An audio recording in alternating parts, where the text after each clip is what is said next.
Bonjour et bienvenue chez Alphafarmer dans cette vidéo où l'on va démystifier ensemble les différentes catégories d'intelligence, ou autrement dit les différentes catégories de techniques de récolte d'informations.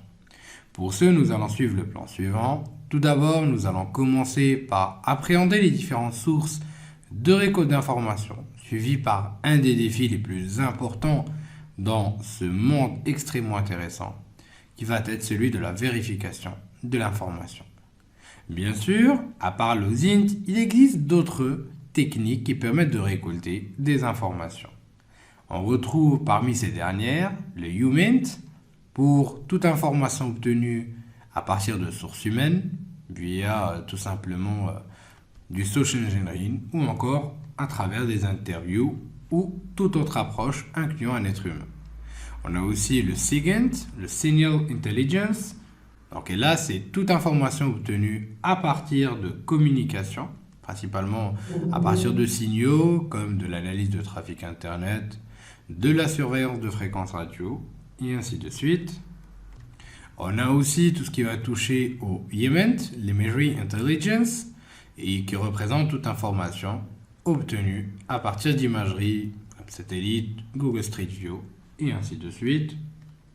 Et enfin, on retrouve le CyberInt ou Cyber Intelligence qui représente toute information obtenue à partir globalement d'Internet.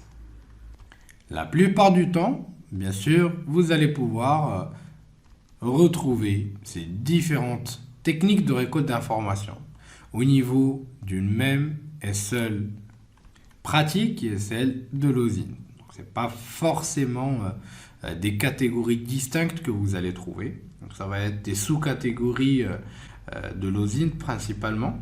Après, bien sûr, la plupart du temps, on va pouvoir réunir tout ça au niveau d'une même et seule aile qui est celle de l'OSINT. Après, le plus difficile va être surtout de pouvoir traiter deux points principaux qui vont pouvoir représenter la vérification de la fiabilité de l'information. À ce moment-là, il faudra classer continuellement vos sources d'information.